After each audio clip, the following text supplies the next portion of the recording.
I don't need to say this, but please give a warm welcome to Senator Bernie Sanders and Congressman Ro Khanna. Sorry to step on your introduction.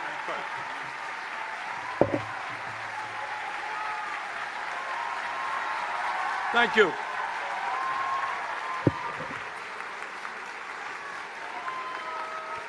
Thank you very much.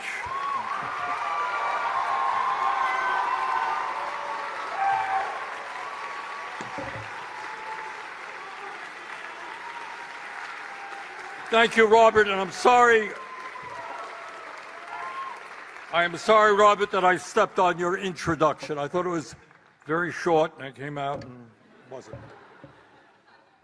Let me thank everybody. This is a great turnout, and we appreciate very much you being here. And let me thank Ro Khanna for joining me. I hope all of you know that in Ro you have one of the bravest, most effective members in the U.S. House, and I thank you very much for electing him.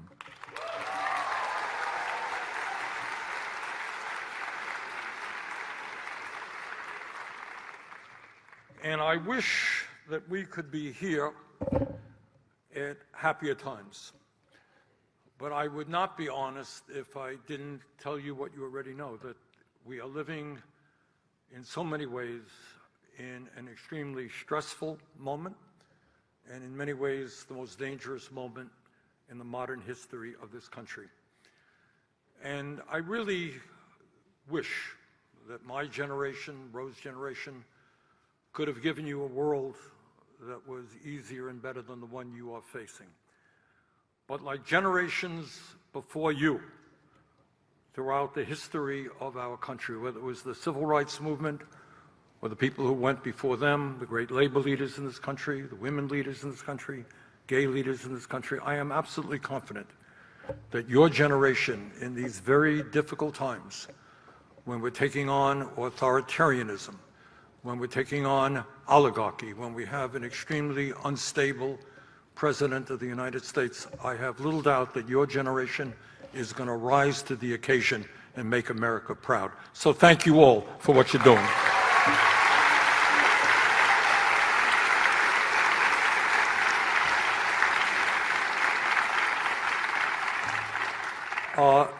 This is one of the great universities in America. You are very big into technology, so I know that you know that artificial intelligence and robotics is in the process of transforming the world. We are at the beginning of the most profound technological revolution in world history, a revolution which will bring unimaginable changes to our country and the entire world. These changes will impact our economy. They will threaten our democratic institutions. They will impact our emotional well-being and how we relate to each other as human beings. They will impact how we educate and raise our kids. They will impact foreign policy and the nature of warfare. Further, and frighteningly, as many of you are aware, there are some extremely knowledgeable people in the AI world who feel that what was once seen as science fiction could actually become a reality, and that is that superintelligent AI could become smarter than humans, but sometimes when we think of that, that's not a very high bar. But nonetheless, could become smarter than humans, could become independent of human control, and could pose an existential threat to the human race. In other words, human beings could actually lose control over the planet Earth. AI and robotics are creating the most sweeping technological revolution in the history of humanity, and the scale, scope, and speed of that change is unprecedented. That is not just Bernie Sanders talking. According to Demis Hassabis, the head of Google's DeepMind, The AI revolution will be 10 times bigger than the industrial revolution and 10 times faster. In other words, this technological revolution will have 100 times the impact that the industrial revolution had. As we speak, AI companies are making their models smarter and smarter. Every day there is another breakthrough. According to the Model Evaluation and Threat Research Group, the length of tasks AI can complete is doubling roughly every 7 months, doubling. And it's not just what the AI companies are saying. Take a look at what they are doing. This year, 4 AI companies are spending $670 billion to build out data centers. As a percentage of GDP, that is 10 times greater than what we spent each year on the moon landing. Bottom line, we are looking at the most significant investment in human history, which is bringing about the most rapid societal transformation in human history. That is what we are looking at right now. So, given that reality of the enormous changes that are taking place and will impact every person in this room, our country, and the world, here is the question that we should be asking day after day, but unfortunately we are not. And that question is, who is pushing this revolution, who benefits from it, and who gets hurt? The bottom line, to my mind, is AI and robotics are neither good nor bad. The question is, will a handful of billionaires benefit from it, or will the general public benefit it? That is the debate that we have got to undertake. In my view, and as I think all of you know, at a time in American history when we have more income and wealth inequality than we have ever had, the AI revolution is being pushed by the very, very wealthiest people in our country, including folks like Elon Musk, Jeff Bezos, Larry Ellison, Mark Zuckerberg, and Peter Thiel, and others. But a small number of multi-billionaires are investing huge sums of money in AI and robotics. And the question that we've got to ask ourselves is, why are they doing this?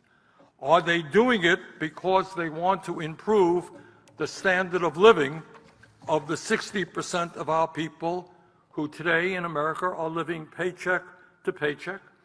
Many of your families are struggling to pay for health care, pay for housing, pay for the cost of your education, pay for groceries.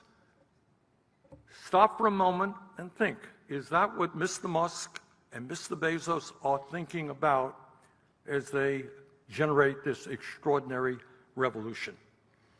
Well, some people may think that is the case. I know those guys. I don't believe it. I think the answer is fairly obvious. The richest people in this country are investing in AI and robotics because those investments will increase their wealth and power exponentially.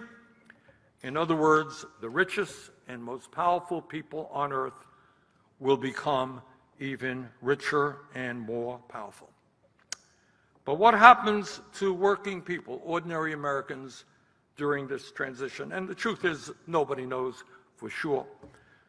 But what some very knowledgeable people are saying is that the AI and robotics being developed by these multi-billionaires today will allow corporate America to wipe out tens of millions of good-paying jobs, cut labor costs, and boost profits for the corporate world. Elon Musk, who has invested hundreds of billions in AI and robotics, recently said that, quote, AI and robots will replace all jobs. Working will be optional, end of quote. Bill Gates, multi-billionaire founder of Microsoft, who has also made huge investments in these technologies, predicted that humans, quote, won't be needed for most things, end of quote. Mustafa Suleyman, the CEO of Microsoft AI, said most white-collar work, quote, will be fully automated by an AI within the next 12 to 18 months, end of quote.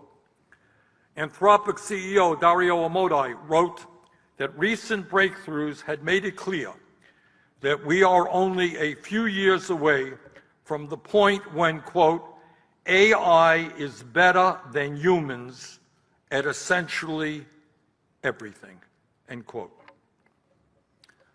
Now, are these guys right? Are they hyping it? I don't know. You don't know. Nobody knows. But these are smart guys who have made huge investments in AI and robotics, and we should listen carefully to what they are saying.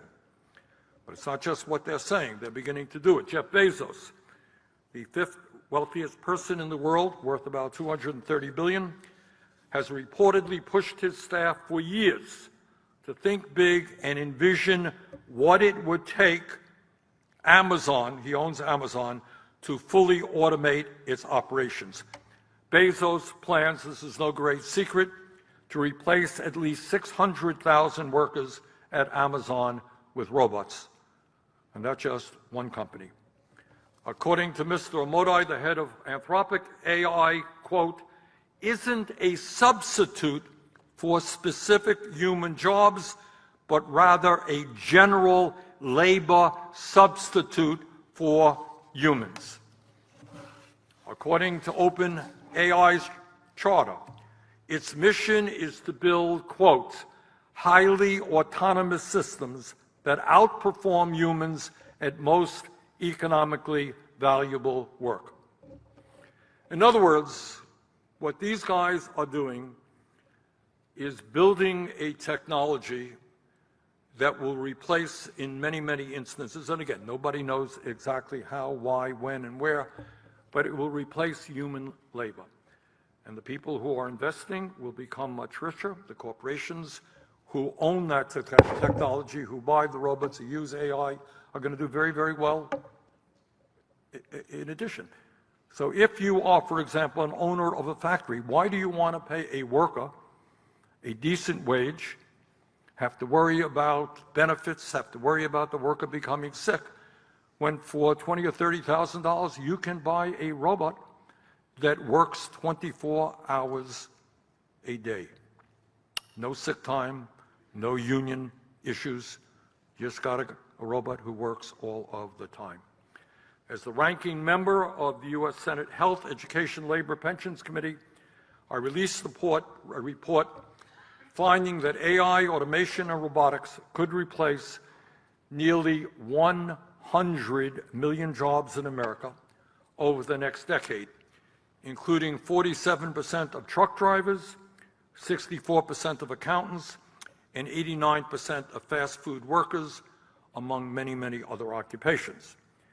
We are already starting to see the impact of AI on workers and especially young people.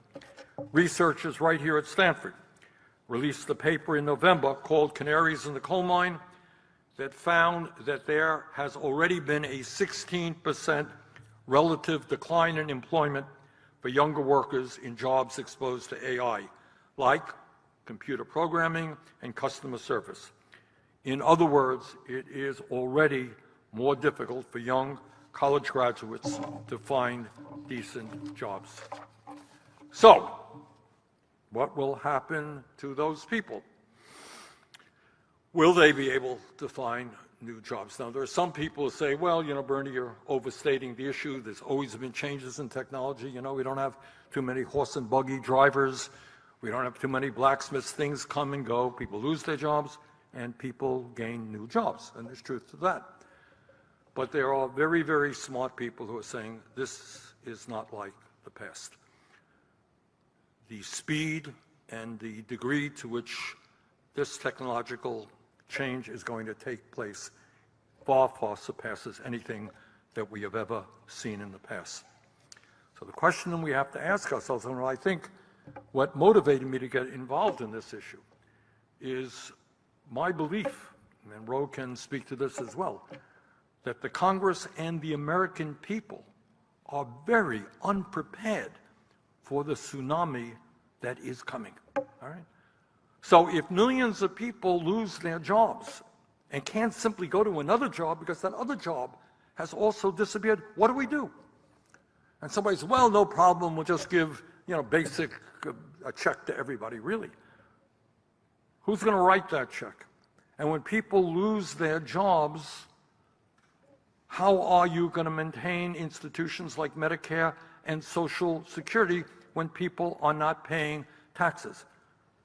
And if they're going to simply write out checks, how much are you getting? And how much are you getting? And how guaranteed are you? Is it Mr. Musk who's going to be writing out a check? So these are questions that we have not in any serious way, Ro can agree with me or not, begun discussing in the Congress. Some people can have differences of opinion. Maybe they think I'm wrong in my analysis. But at least we got to lay this on the table. That's why I'm here today. And my own view is that we have got to slow this thing down. And I know people say, it's impossible, it's moving too fast, you can't. But I think you do. And I think we need to take a deep breath and say, all right, my God, if all of these jobs are going to disappear, what, in God's name, what kind of world are we creating? How do we protect the average American worker? And that is why I think that we need a moratorium on the growth of data centers in this country.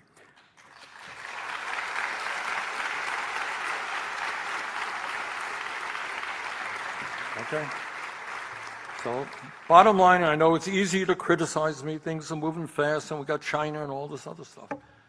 But I think we have not a clue about the revolution that is taking place now, and we got to think our way through this. Again, AI, in my view, not good, and a lot of good things about AI, but not bad. It is how we utilize it. So if somebody tells me, well, Bernie, they're going to increase worker productivity in a factory, and that means that instead of working 40 or 50 hours a week, that worker is going to work 20 hours a week and make the same or maybe even more money. Is that a bad thing? No, that's a good thing.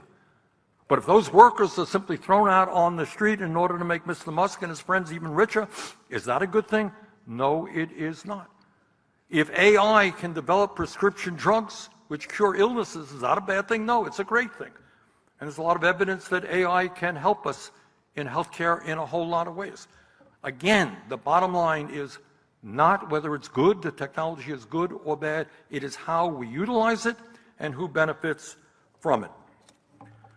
But it's not just economics which concerns me and what happens to working people.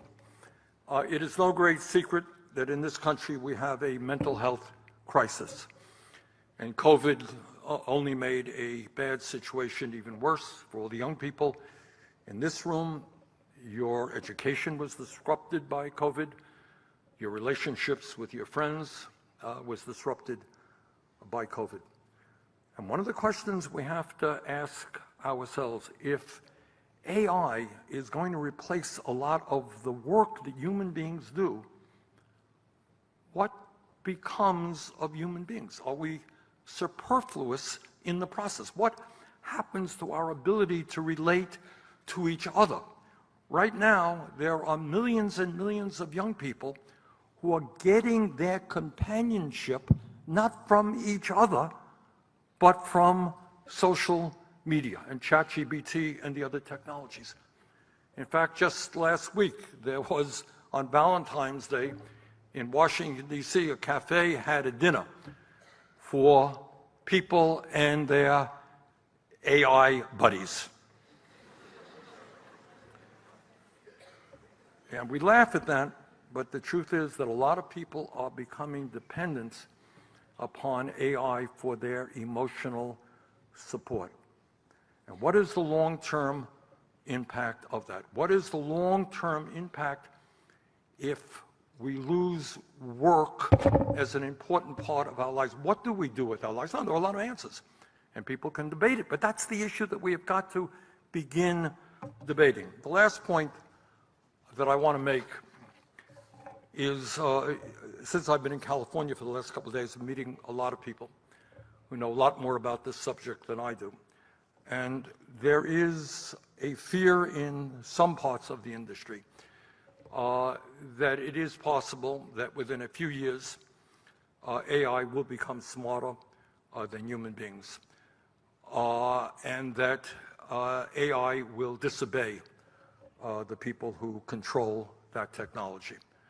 And, you know, various doomsday scenarios have been laid out, but apparently this is no longer a science fiction story, but something that people fear very much. But despite those fears, you're having these companies going ahead very, very rapidly, discarding a lot of the concerns that safety experts have. So there is an enormous amount to be thinking about here. I've just covered a small part of the discussion. I mean, in terms of democracy, the future of democracy. There is technology right now out there where you will have people, you will have a phone call coming to somebody in this district, and that phone call will have AI researched information knowing all about the individual who's going to pick up the phone, what their views are, and telling them why Ro should not be reelected. All right? It's not just don't vote for him or don't vote for Bernie Sanders. We know all about you. We know you're concerned about the environment. Did you know? Right now, there are things many of you are aware of, deep fakes, where there are people who look like me and others, I've been a victim of it, where it's not just patching together words that you say, they have an algorithm of your words, and they can make you look like you're saying something that you are not saying. Well, how does democracy survive all of that? And again, I think Congress has been in no way prepared to address that issue as well. So what I hope is that we'll, in a few minutes, hear from you, but now let me introduce somebody who really is an outstanding member of the Congress, who has been a fighter for working people and for democracy, who is one of the leaders in making sure that the Epstein files became available to all. Ro Khanna.